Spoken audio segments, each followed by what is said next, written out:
Loi immigration en France, Isia Ribéry critique la suppression des aides aux sans-papiers. Nous devons être gentils avec les gentils et méchants avec les méchants, tel a été le commentaire du ministre français de l'Intérieur, Gérald Darmanin, sur le texte de la loi immigration. En France, le débat s'intensifie suite à l'adoption de plusieurs articles de la loi dite d'immigration. Une loi qui serre l'étau sur les migrants en les privant d'aide médicale et en durcissant les formalités d'obtention de titres de séjour, entre autres.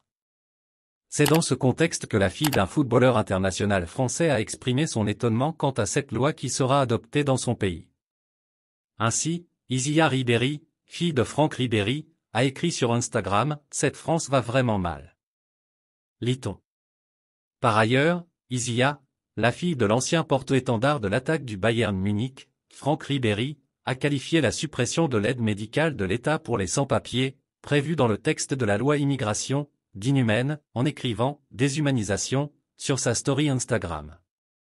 La loi immigration en France, la suppression de l'aide médicale provoque la colère des médecins français. En France, l'un des axes de cette nouvelle loi immigration suscite l'indignation.